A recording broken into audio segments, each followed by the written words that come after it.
You're listening to the Philosopher's Note on Big Mind, Big Heart. More wisdom in less time. Hi, this is Brian. Welcome to the Philosopher's Notes on Big Mind, Big Heart, Finding Your Way by Zen Master Dennis Genpo Marzel. As always, we'll start with a quote. There is a transcendent awareness, a big mind, a big heart, present and readily accessible to each and every one of us. When we realize it, we see it as the source of true peace, happiness, satisfaction, courage, and joy. And yet, we don't know how to access it. We don't know how to bring it into our awareness. We don't know how to manifest it or embody it. For the past 36 years, I have been searching for a way to assist people to access this awareness. In June 1999, after much study and difficulty, I finally found a simple, effective way which I have been exploring and refining since then. I call it the Big Mind, Big Heart process, or simply Big Mind. End quote. That's Zen Master Dennis Genpo Marzel from Big Mind, Big Heart. Zen Master Dennis Genpo Marzel, also known as Genpo Roshi. I was first introduced to him and his incredible Big Mind process during a week-long event produced by the Integral Institute in Boulder, Colorado a few years ago. It was stunning how easily and quickly Genpo was able to bring us through his process to get a glimpse of the higher thresholds of consciousness known as Big Mind.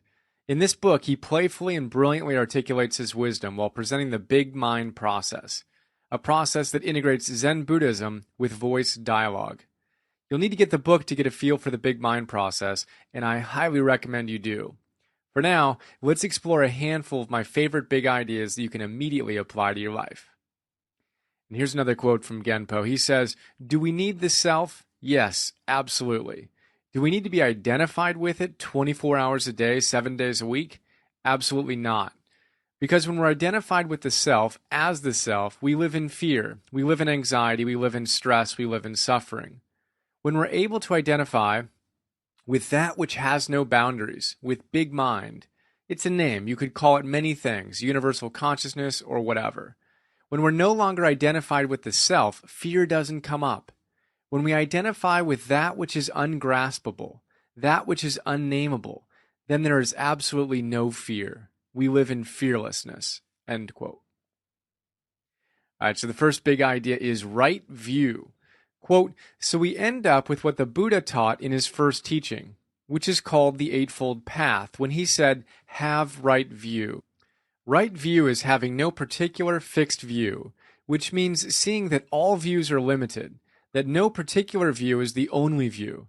They're all restricted, they're all limited, they're all fragmented. Actually, the right view is no view." End quote. Right view reminds me of a story S.N. Goenka, well, a recording of him anyway, shared during the 10-day Vipassana course I attended. Imagine 6 blind guys.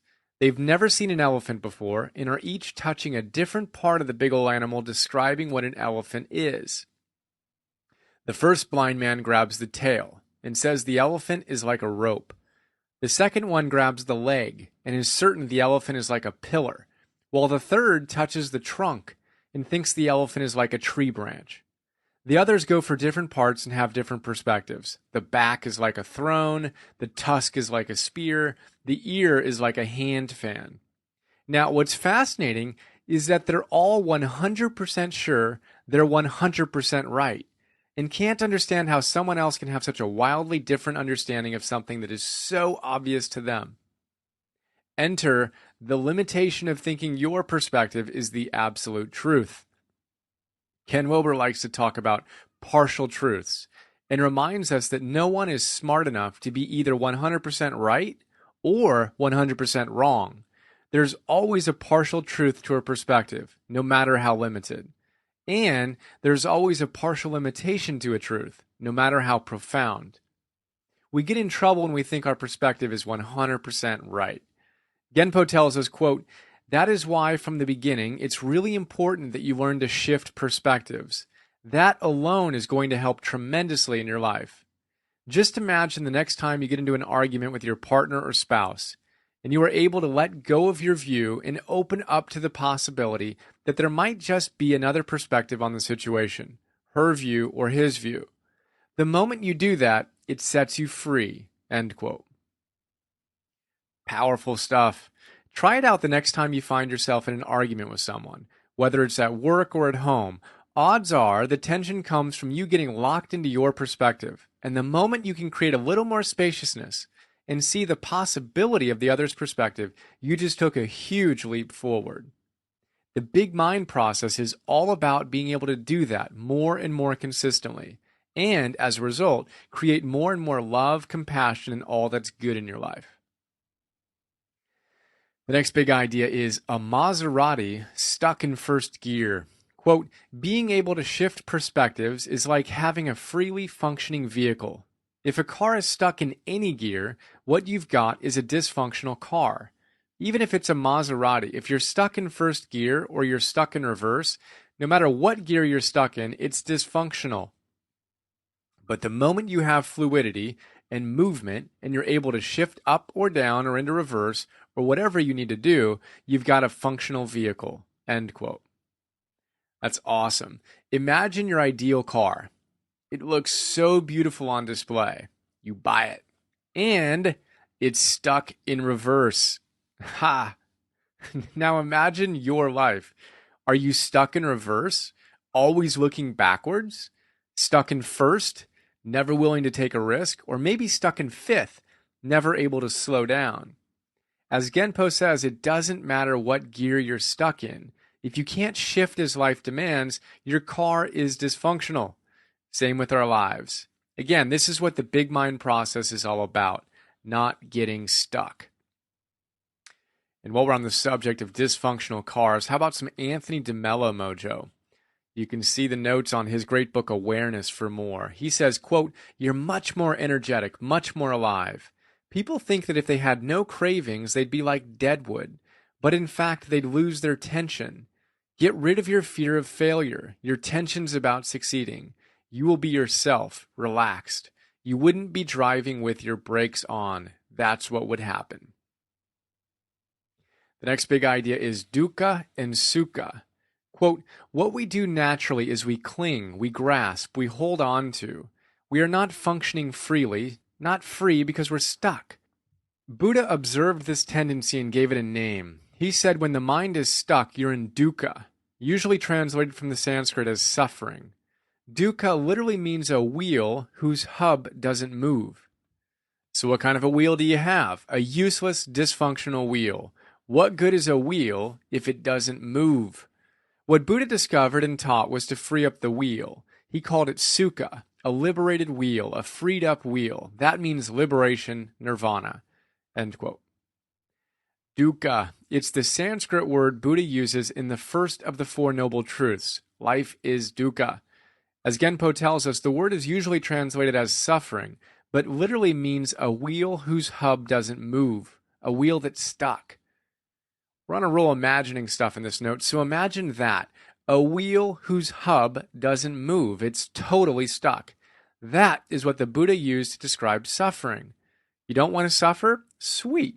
Let your wheel move. Experience sukha. Flow with life. Have the spaciousness to hold multiple perspectives. Live from big mind. The next big idea is the temple without walls. Quote, we're at the point in our evolution that we all have to become conscious. This is a time of revolution. There's no holding back. So I'm about tearing down the monastery walls and seeing the whole world as the monastery, as the practice, as the spiritual temple. What we're all working on is this very being, this very life. This is the temple. It has no walls. End quote. Amen. Or whatever the Buddhist equivalent is. This is amazing. Quote, I'm about tearing down the monastery walls and seeing the whole world as the monastery, as the practice, as the spiritual temple. As we discuss again and again in these notes, our life is our classroom. Rather than wait for the next weekend workshop or silent meditation retreat to really get our practice on, let's make every moment an opportunity to expand. In his great book, Mastery, you can see the notes on that, George Leonard reminds us, quote, could all of us reclaim lost hours of our lives by making everything, the commonplace along with the extraordinary a part of our practice. And Confucius reminds us, even when walking in the company of two other men, I am bound to be able to learn from them. The good points of the one I copy, the bad points of the other I correct in myself. As Genpo says, this is the time for a revolution. There's no holding back. How can you make more of the mundane moments a part of your practice? The opportunities are limitless, from being more mindful as you're washing the dishes or putting a sock in the hamper to when you're driving in traffic on the way to work. You got a long commute? Perhaps you can turn off the radio and focus on breathing deeply. And if you get pissy or a little impatient while sitting in traffic, definitely look to alchemize that energy into something more positive. Perhaps each time an impulse to curse the traffic arises, you can mentally run through all the people you have to thank for even having the opportunity to be stuck in traffic. When it wasn't too long ago, you would have been on a horse. And the last time I checked, they didn't have AC. So send silent appreciations as you imagine the person who sold you the car, the people who put it together, the people who created each piece before they got assembled, the people who worked with the raw materials, the people who made the street you're driving on. And perhaps you can give a shout out to the big guy in the sky who made all that. Back to Genpo. He says, quote, "So I'm about tearing down the monastery walls and seeing the whole world as the monastery, as the practice, as the spiritual temple." That begs the question, what can you do to embody this very big idea in your life today? That leads us to the next big idea, a dysfunctional company. Quote, "Each of us has innumerable voices or aspects within us. To get a clearer picture of how they operate, think of yourself for a moment as a large corporation with many, many employees. How many? Nobody knows. It's a little bizarre. We went out and randomly hired all these folks for our company, and we neglected to tell them what their jobs were. We also neglected to tell them their titles or job descriptions. If that weren't bad enough, we didn't even tell them who they work for, what the name of the company is, and who the boss is. Then we said, go to work. Now, what kind of company is that?" End quote. Can you picture that? Yikes. As Genpo says, quote, "A company where nobody knows their job title, job description, what they're supposed to be doing, is going to be a company in suffering, in shambles," end quote. And so is a human being with so many voices running around all out of control, huh? Enter the big mind process. Genpo continues, quote, "Now what we're going to do is interview each employee of the company. Not all of them, but one at a time. We'll do a limited number of key employees. We'll interview each of them. We'll get their perspectives on what they do, and we'll clarify their job title and their job description. We'll tell them this is what we want them to do for the company, because this is what they were hired to do. Eventually, we'll introduce them to the CEO of the company." End quote. Brilliant. That's the big mind process. Genpo basically leads us through a systematic dialogue with a number of our key employees to get a sense of who they are, what they do, and what's important to them, while we clarify their roles and create a healthy org chart where everyone knows who does what and who's in charge. And here's what we discover through that process. Quote, "My understanding is that every aspect of the self, every voice, has its own innate wisdom. That if we would simply allow every voice to be heard, to be appreciated, and to be honored, we as human beings would live a much healthier, happier, and joyful life. That by denying or suppressing any aspect, we are creating a problem both for the self and for others." End quote. The next big idea is integrated feminine, masculine compassion. Quote, "I am always compassionate, but sometimes in a very feminine, gentle way, nurturing and supportive. And sometimes in a very masculine way, ruthless and decisive. But I always have in my arsenal what is necessary to get the job done. I am totally integrated. I am integrated feminine, masculine compassion. Another name for me is big heart." End quote. That quote is from the interview Genpo does with the hypothetical voice of yin-yang compassion, also known as integrated masculine and feminine compassion. And just as a note, the second half of the book is basically Genpo walking us through the employee interviews, where we get introduced to a range of voices within our head. Really powerful stuff. So integrated masculine and feminine compassion. This is a really big idea. I was first introduced to it by Diane Hamilton, one of Genpo's senior students and a leading Zen teacher, at a weekend Integral Institute workshop in Los Angeles. She told us a story about horses to bring the point home. Imagine a female horse, a mare, giving birth to a little baby horse, a foal. Now, this foal isn't too healthy. It's struggling to get up and stand upright, a very important event for a newborn horse. The mama horse is working and working to support the little guy, and a few other female horses cruise over to help out as well. Nothing seems to be helping, though. This goes on for a while when suddenly a stallion appears, breaks through the mares, picks the little foal up in his mouth, carries him to the edge of the meadow, and slams him into the ground, ending his life. That's feminine and masculine compassion. One is nurturing and supportive, the other is ruthless and decisive. Both are essential for an integrated compassion. In fact, if you're stuck in feminine compassion, many great teachers like Pema Chodron and Trungpa Rinpoche and Ken Wilber will say you've got idiot compassion. It's kind of like the Maserati that's stuck in first gear. We've got to be able to hold both aspects of compassion to have a truly integrated perspective. That makes sense? The next big idea is integrated, free-functioning human being. Quote, I include all the aspects of the self, all the dualistic voices in big mind, the non-dual no self, and I transcend them. I am also known as the master, or the unique self. I am absolutely unique. There is no one else in the entire world exactly like me. I have no need to prove anything or to be special, since I am special and unique to begin with. I am also known as the natural self or ordinary mind. I do not need to put on airs or a facade. I am natural and unassuming. I am unconditionally joyful. My happiness is not dependent on conditions or circumstances. I am one with whatever feeling or emotion comes up. I am the mind of great joy and the mind of great appreciation and gratitude. End quote. That's the voice of the integrated, free-functioning human being. Me likes. The next big idea is great gratitude and appreciation. Quote, that's the beautiful thing, that's the secret. To want what you get rather than trying to get what you want. Because that seems like a never-ending battle, and a losing battle at that. We seem to always get what we need, though. So when we want what we get, it's really like wanting what we need. End quote. That is the voice of great gratitude and appreciation. He likes that too.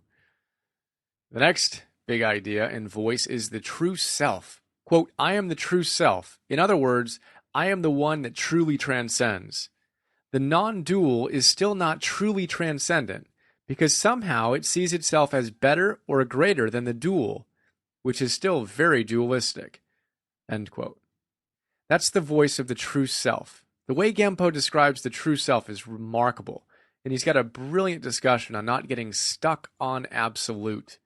As he says in the voice of the true self, quote, I embrace desires and seeking and fear and distinctions. I embrace them all, but I am not bound by them. I'm not attached to them. I can have a desire and drop the desire if it's not fulfilled. I don't get stuck anywhere. End quote. And the final big idea, can you imagine? Quote, can you imagine a world where everybody was free, happy, and joyful, where everybody came from a place of generosity and giving freely without any strings attached? Can you just imagine this world? It's almost impossible to imagine. It would be such a different place. Well, that's our work. That's what we're here to do. That's what this book is all about. If enough of us can get to that level of consciousness, I believe the whole planet would be transformed. End quote. That is the voice of generosity. And what better way to end this note than with that beautiful wisdom, huh? Here's to imagining and consciously playing our role in creating a beautiful world where, quote, everybody was free, happy, and joyful, where everybody came from a place of generosity and giving freely without any strings attached. End quote. Well, that is a quick look at a great book, and now I will share some notes I think you'll enjoy if you like this one, and give you a little blurb on Genpo Roshi, and share some quotes from the sidebar. So if you like this note, I think you'll also enjoy the notes on Ken Wilber, on thresholds of the mind, on the Dhammapada, on awareness, and on mastery. How about a little bit on Genpo Roshi, the author of this book, Big Mind, Big Heart? Genpo Marzel Roshi is a revolutionary in the tradition of the old Zen masters who so embodied Buddhist teaching that they were able to revitalize and transform it for their own day and age. As Buddhism moved from India to China to Japan and other Asian cultures, it found unique expression in each culture that made its fundamental teachings resonate for a new time and place. Genpo Roshi is working to transmit the essence of the Buddhist teachings in a way that is readily accessible to Westerners and relevant to our everyday life. That's from bigmind.org, where you can learn more. How about a few quotes from the sidebar? Quote, "So if we look at progress or evolution, or we look at accomplishments in our life, the key is to be continually moving on, expanding and growing, clarifying, developing, and maturing. The opposite would be getting stuck, staying stuck. So there's no maturing, no developing, no accomplishing, no movement." Here's a quote from the Voice of Thoughtfulness. "I remember that clinging creates suffering, and not to be attached, even to non-attachment." If a voice has been disowned, that doesn't mean it isn't there. It continues to function, but covertly, not in a healthy way. A lot of this book is written with the hope of helping people move into the transcendent, and then beyond the transcendent, to embrace it and not be attached to either the dualistic or the non-dualistic perspective. All the practices, sitting, big mind, and so on, are skillful means, all for the purpose of building character, consciousness, and awareness, so that our functioning is truly coming from wisdom and compassion. We see the world in a dysfunctional way, and because of that, we suffer. In reality, there are an infinite number of perspectives, but we act as if there were only one. Well, there we go. That's a quick look at Big Mind, Big Heart by Genpo Roshi. Hope you enjoyed and look forward to sharing more with you soon. Have a fantastic day.